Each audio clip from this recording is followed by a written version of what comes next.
Hi, Stuart. Yes, Uh, I wanted to check if you can talk a little bit about, at least I have the constant distraction from being in the now.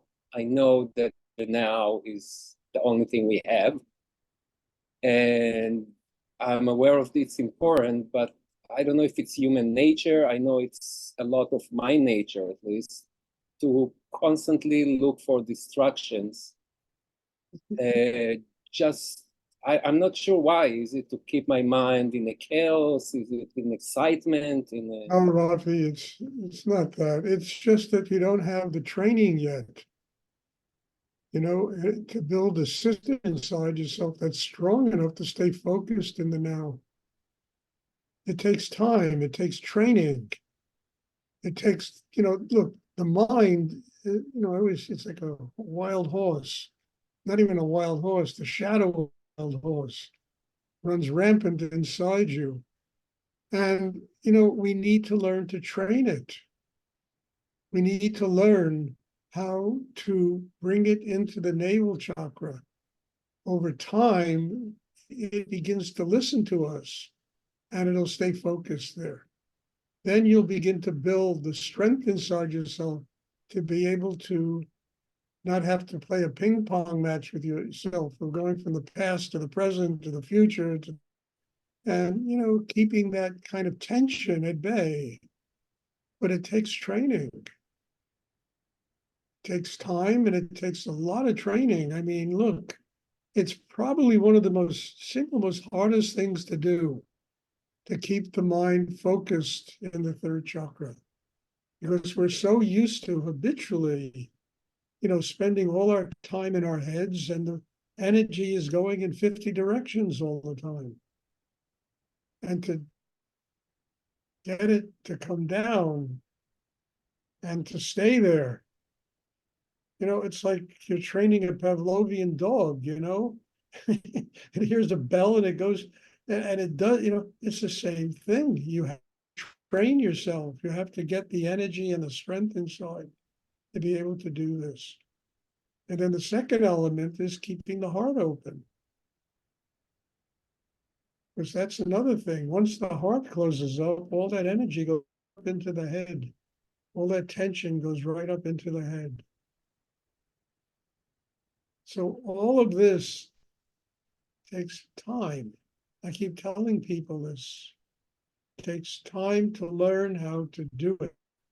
It's perhaps the most extraordinary thing a person can learn in their life, how to keep their attention focused in the third chakra. Because then that which is killing us begins to build patience, balance, rootedness, power, and that foundation and balance enables the heart to open. So we interact with the world with compassion, with love, with at a whole different level than people are used to interacting with the world. But have patience with yourself. Look, I've known you for a long time. It's the last 2 months you've been coming to these classes. you know? So it takes time to really learn this and have patience. It comes. Came to me. There's nobody sitting here right now that was crazier than I was when I met Rudy. And I mean that. I mean, I was just like really. He once told me I'll never take another student like the work is too hard. Anyway, he took me and I learned it. And now I'm trying to pass it on to all of you, this amazing thing that he taught me. But once again, have patience, and understand that you're trying to discipline one of the most undisciplined creatures on the planet Earth, the human mind.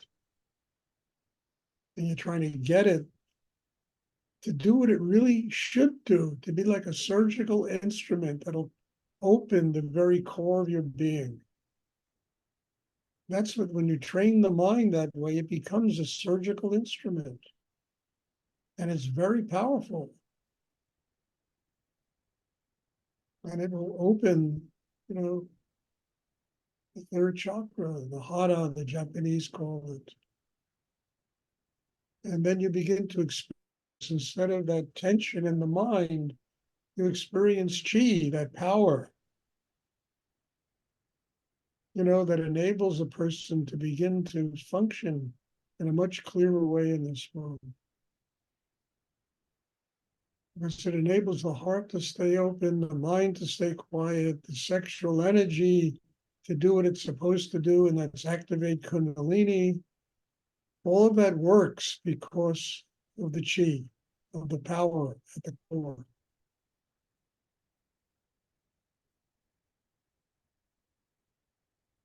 Thank you.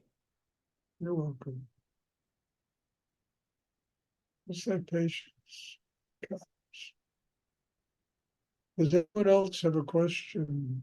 They'd like to ask?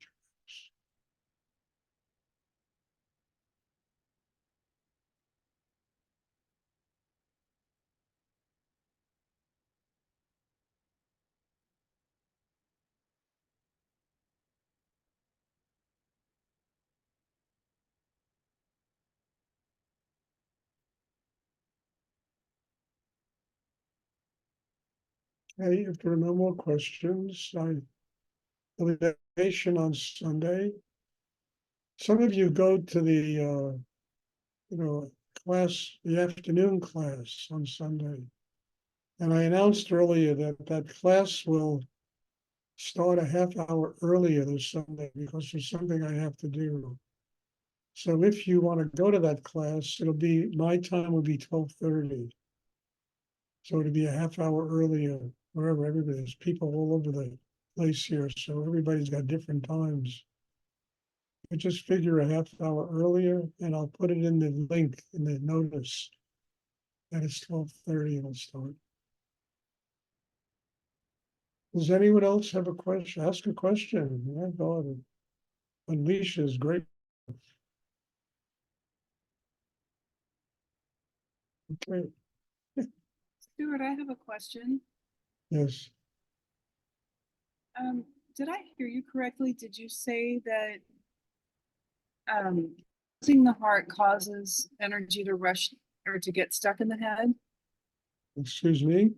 Did you say that closing the heart causes energy to get stuck in the head?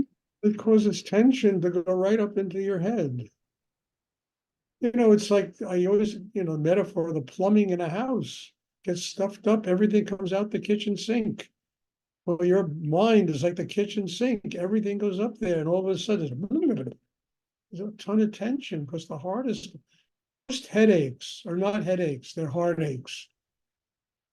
If you open the heart, generally all that tension will flow down and the headache will go away.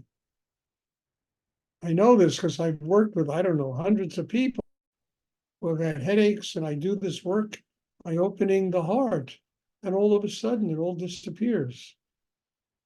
The energy can move down. When it's stuck, it's like an atomic bomb going off in your brain,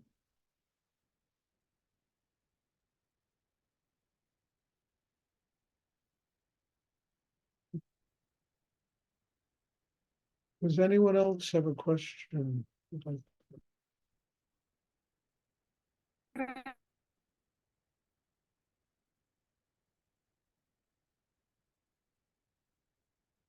Okay, if there are no more questions, thank you, and there'll be class on Sunday, same time, 7:30.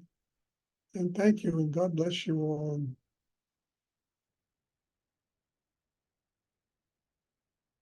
I'm looking forward to seeing everybody.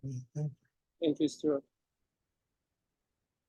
Thank you, Stuart. Good night. you. Welcome. Have a good evening.